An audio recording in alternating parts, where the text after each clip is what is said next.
I'm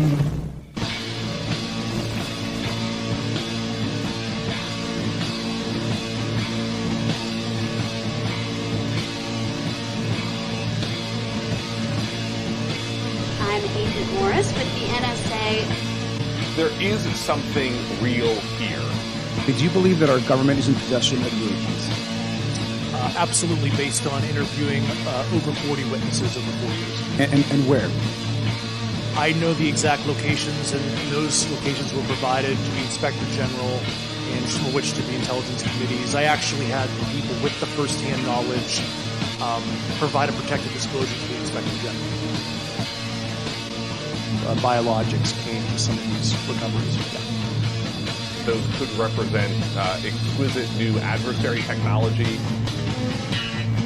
Non-human, and that was the assessment of people with direct knowledge on the program I talked to that are currently still on the program. The government is covering up some level of its knowledge and understanding about what some of those things are.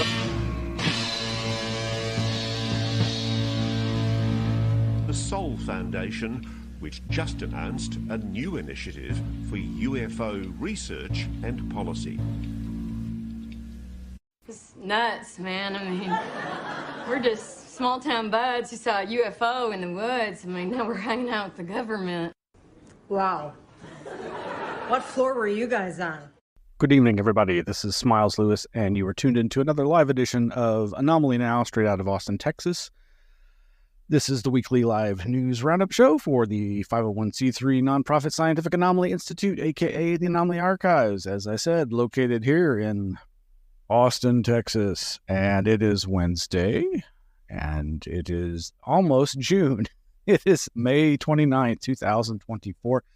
Thank you for tuning in live, or thank you for listening to the rebroadcast. You can like and subscribe, hit that notification bell. You can subscribe to our audio-only version of the podcast via Spreaker.com or your favorite podcast outlets, Spotify, all those other ones.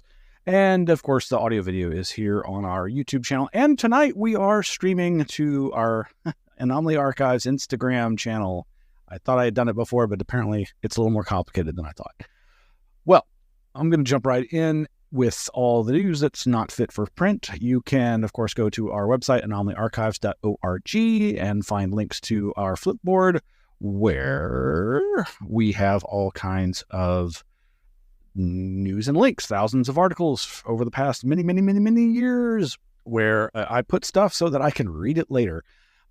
As I'm sure you all often have that feeling of, it is hard to keep up with all the news. There is just, it's the jumping Jesus phenomena, as Robert Anton Wilson called it. I think this idea of the doubling of human knowledge every quicker and quicker periods of time, shorter and shorter, until we reach that singularity. Yes, it's coming. The singularity is coming for you, folks. Well, over at the stream, over at the Flipboard, of course, we've got a ton of links. Oh, I almost forgot about this one. There is a conference coming up in Boca Raton, Florida, Gold Coast ARE, Area Team. That's the Association for Research and Enlightenment. That's the Edgar Casey organization. Our good friends, Dr. Greg Little, is going to be presenting along with his wife, Dr. Laura Little, and their really good friends and research partner, Andrew Collins. They're going to talk about Edgar Casey's Origins of Civilization, Native American Mounds, Egypt, Turkey, and the Search for Atlantis. That is one of their favorite subject matters.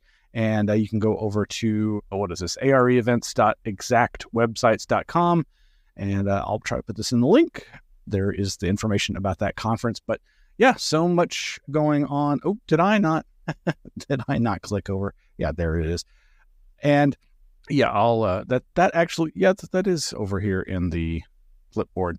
Well, besides upcoming events, man, lots of UFO news. Going to just go through this real quick. Thanks to Greg Bishop over at the Radio Misterioso Facebook group, japantimes.co.jp, Japan lawmakers to create group for government probes into UFOs. Not a long article, just in making an announcement. Apparently, Japanese lawmakers met on Tuesday to create a nonpartisan group that will ask the government to establish an organization for investigating unidentified UAP, blah, blah, blah, blah. lawmaker group will be chaired by Yasukazu Hamada, parliamentary affairs leader of the ruling Liberal Democratic Party. Former Environment Minister Shinjiro Koizumi, also from the LDP, will serve as Secretary General. The group will hold its founding general meeting on June 6 after Tuesday's recent preparatory meeting, which was held in Parliament. U.S. government has created a specialized organization in the Defense Department to probe UAP. The lawmaker group will urge the government to gather and analyze information on UAP, pursue cooperation with Washington by forming a counterpart organization. Really curious if we'll see anything significant from this. Obviously, Japan is a significant ally of the United States ever since World War II's end. And I really wonder how concerted of an effort this might be behind the scenes. I would say that there has always been a significant Japanese contingent of UFO interested folks. But we'll keep an eye on this and see where it all leads.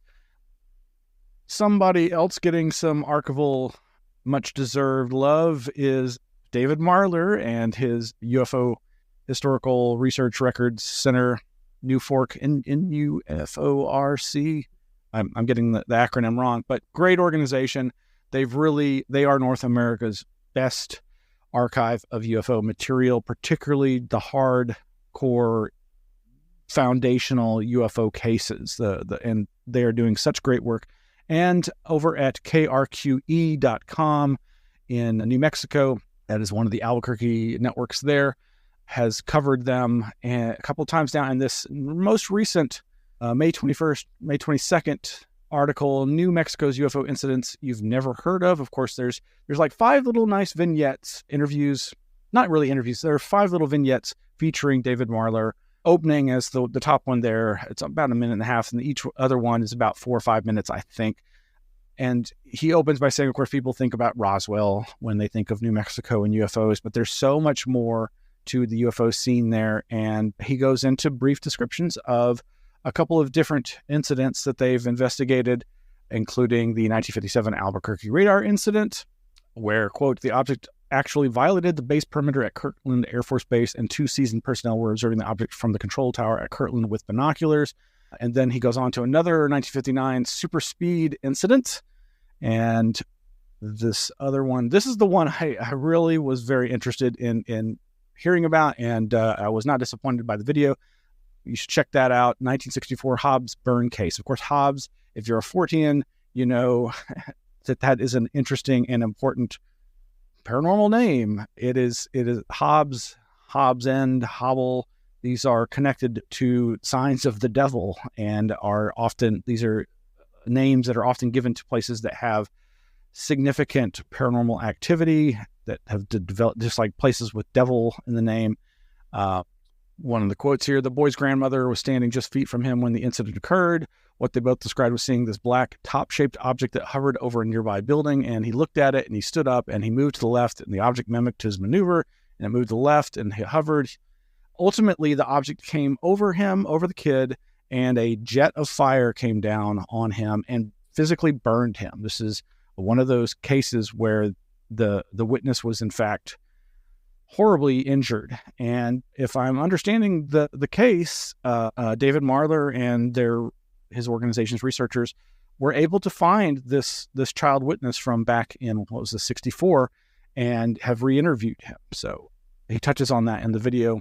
And then there's another one, the 1950 Farmington incident. Anyway, these are all little great vignettes. I highly recommend you go over to krqe.com and check out these vignettes featuring David Marler.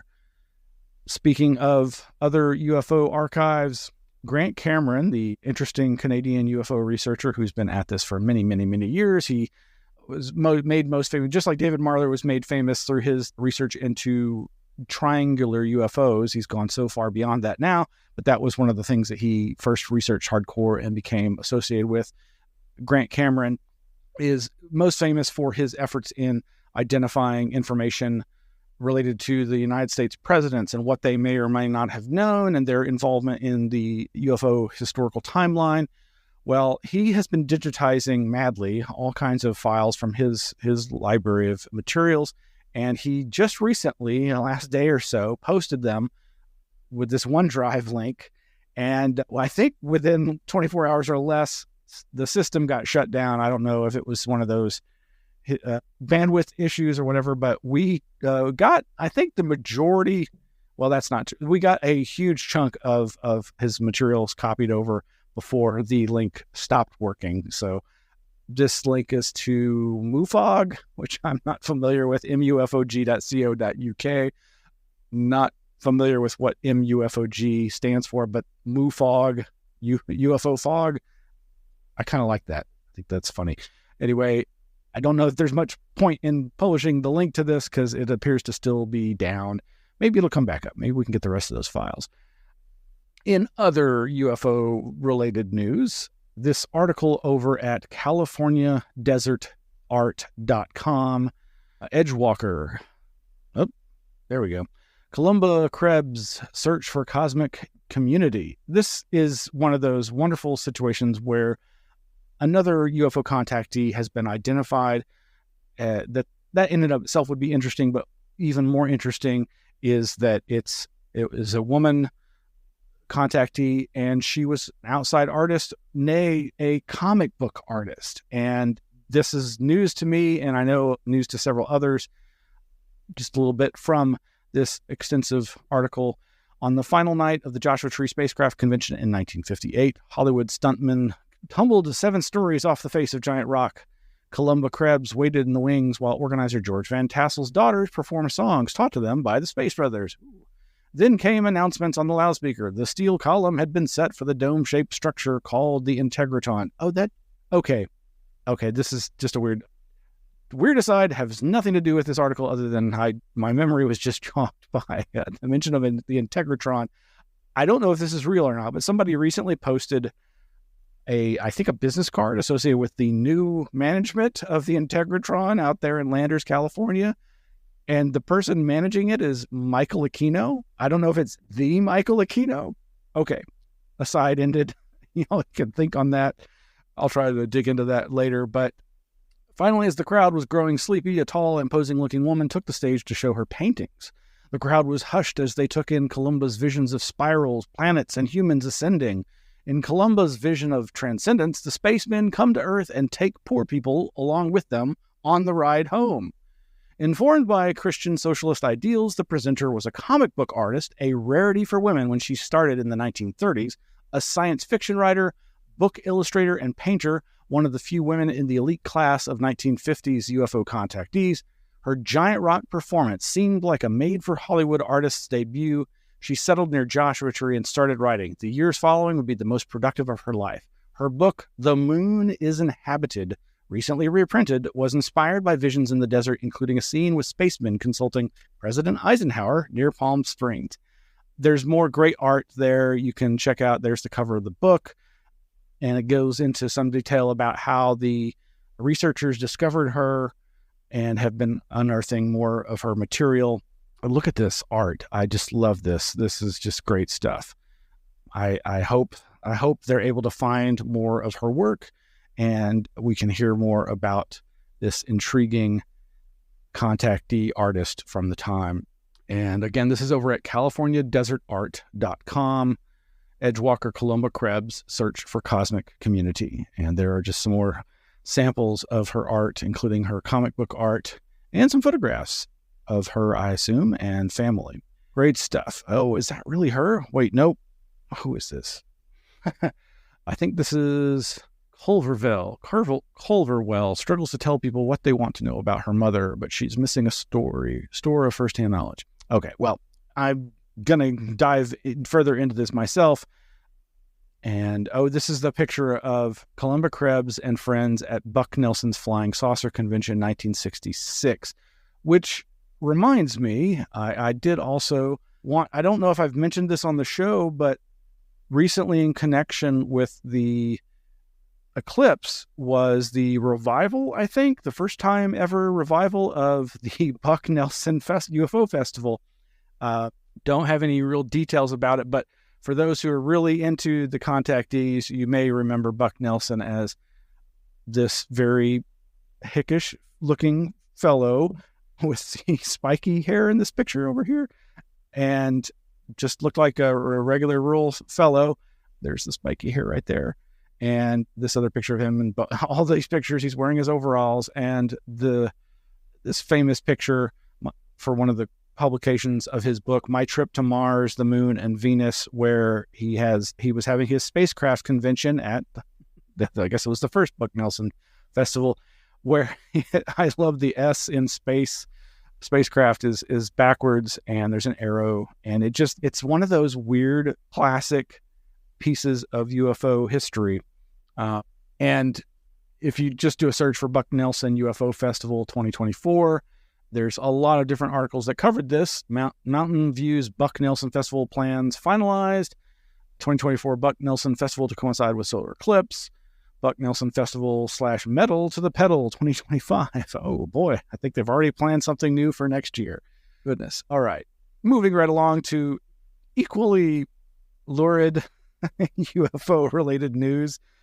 This article from over at foxnews.com, Las Vegas alien video shows at least 2, quote-unquote, beings using cloaking device. I'm opening it up to peer review, says the evidence guy.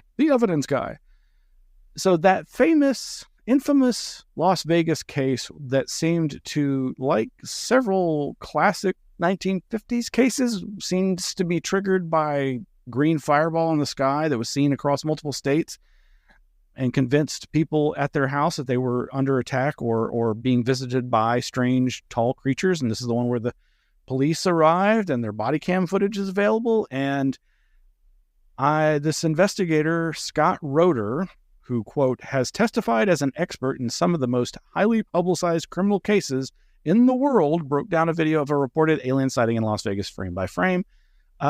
You can look at the video and decide for yourself. To me, what I see is bad cameras with weird video distortion that, kind of looks like an obscured Predator, the movie style cloaking device, but more just looks like weird junk in the camera field of view. Not familiar with this Scott Roeder. He is apparently crime scene reconstruction expert, according to evidence-room.net, where I found information about him. You can look him up. He's staking his credibility on this case.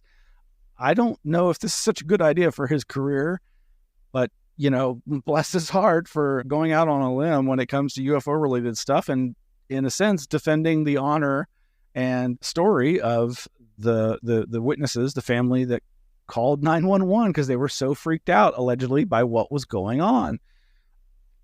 Over at foxnews.com. And there's a previous article related to this as well from this past month that is more of this fellow talking about his belief that this is significant, and the idea of offering it up to peer review. Well, okay, I think he's just trying to say somebody else somebody with forensic abilities look at this and tell me I'm not crazy. Well, again, we'll see if we start hearing more about Scott Roeder in the future. Someone, of course, we've heard a lot about over the last several years, or since about 2016 or so, is friend, acquaintance, Dr. Diana Walsh-Pasulka, who, of course, has published 2 UFO books now. And this article over at Salon.com, Apocalypse Now and Always on UFOs, AI, and Encounters with Non-Human Intelligence. Author and religious scholar D.W. Pasulka explores the blurred lines between technology and spirituality. This is by Troy Farah, and it's basically a print interview that's also a review of the book. Obviously, this person, the writer, has read the book and is interviewing her about the contents of it. I do recommend this book, and it's not necessarily like a comprehensive overview of the UFO phenomena from all the important angles, but from her perspective as a religious professor, religious scholar, religious studies effort, I think she's hit it another one out of the ballpark, while also stirring up a lot of controversy and questions. but I haven't really had the chance to dig into this interview yet, but it's a decent length. And of course, it says it's been edited for length and clarity. That's over at salon.com. And we've already, sung her praises. We'll have more from Diana in the future, I suspect. Meanwhile, in some non-UFO related news, this one is so awesome, good, amazing. Over at singular14.com, Big Cat DNA publicly confirmed for first time in United Kingdom. Now, we Forteans, Anomalous, we love our acronyms. We prefer UFO over UAP, this personal one. But big black cats, I'm not going to say the acronym, but there's so many different weird phenomena that stray into the realms of cryptozoology, and big black cats or mystery felines, out of place felines, are one that has, of course, intrigued me and many others. This one is pretty significant. They apparently have had some DNA samples found on a sheep carcass, if I'm remembering correctly. Let's see. DNA was reportedly found on a sheep carcass discovered by Cumbrian resident Sharon Larkin Snowden in an undisclosed location in October of last year. Larkin Snowden said the sheep carcass was fresh when she found it and that she had interrupted whatever had been feeding on it since the animal took off running towards a stone wall before disappearing over it. Quote, I assumed at first it was a sheepdog, but then I did a double take and realized it was a black cat, she said on Rick Minter's Big Cat Conversations podcast. Quote, it was big, the size of a German Shepherd dog. DNA analysis performed by Professor Robin Alibi at a laboratory at the University of Warwick confirmed Minter's suspicion, showing that the DNA belongs to an animal in the Panthera genus, probably a leopard. There's a link to this BBC Wildlife article. Nope, I didn't open that one, but this all links over to the forensic website of warwick.ac.uk, School of Life Sciences, forensic test for canids and big cats. And yeah, check it out. We'll see. This has been a belief among Forteans, cryptozoologists for a long time. Never sure whether this is just misidentifications like so many other phenomena or actually evidence of a, presumably breeding population, even though it seems hard to believe, but isn't all this stuff? That's why it's anomalous. Okay, well, we are in weird times, but you knew that already. Go over to gizmodo.com and, it's really weird when you're listening to the radio and you hear ads for hallucination-free AI searches and whatnot. But as the headline says, Google search is now a giant hallucination. Google rolled out AI overviews across the United States this month, exposing its flagship product to the hallucinations of large language models. What can you say other than we live in interesting, bizarro times where tech companies, in their rush to roll out the latest AI-powered technologies, are feeding the misinformation, disinformation world ecosystem through hallucinating AI. All this basically amounts to is, yes, you ask the best AI a question and it's garbage in, garbage out. And so if it's digested enough BS, enough horse hockey, it's going to mix all that in and it's going to have a hard time differentiating. And then it gets into like, well, how do you program it to be discerning? How do you train something that's not even, as far as we know, conscious or a child level of intelligence, how to be discerning and judge whether something is likely to be true or not? That's something we run into as a problem all the time. And again, that's over at gizmodo.com. Now, this headline over at theguardian.com, shame and betrayal, sexual abuse within the spiritual healing industry comes to light. Scandalous behavior that has dogged the Catholic Church is becoming increasingly common in shamanic healing circles. Now, to me, this is so much more widespread than people want to believe. And it's obviously made more dangerous, I suppose, by the involvement of drugs. All I really want to say about this is, there is a massive sea change in the psychedelics, entheogen, psychopharmacology community. The psychedelic drugs that many of us grew up on, experimenting with, have become mainstream. And while I think that is ultimately a good thing, there are some really weird, dark things happening at high levels. And by that, I mean, there are all kinds of allegations circulating about some of the top psychedelic corporations, nonprofits. They'll say, I am not going to name names here. This is not my area forte, but I have heard enough to know that just like in any community, there are criminals and there are psychopaths, sociopaths, criminally minded, or just messed up in the head people who are going to gravitate to circumstances where they can exert power and influence over others that they find some kind of sick, twisted pleasure in sexually dominating. But just be careful out there. And this article particularly focuses on the ayahuasca, spirit vine oriented shamanic therapies that are so vogue now. But I'd suggest a few searches about other larger organizations with similar problems. Back to the animal kingdom. We're all just animals, right? Some of us more animalistic than others. LiveScience.com headline, Crows Can Count Out Loud, Startling Study Reveals. Whoa, okay. This says this is the first time an animal other than humans has been seen performing the feat of vocal numeracy. And no, this video does not show that as far as I'm aware, but there's a link to the article over in Science where you can find out more about the deets on this study that basically trained crows to verbalize and respond to numeric symbols and to vocalize, I guess, a number of times. I don't think they're actually saying the numbers. I think they're vocalizing the number of times. But it says here, producing a specific number of vocalizations with purpose requires a sophisticated combination of numerical abilities and vocal control, the researchers wrote in the study. Quote, our results demonstrate that crows can flexibly and deliberately produce an instructed number of vocalizations by using the, quote, approximate number system, a non-symbolic number estimation system shared by humans and animals.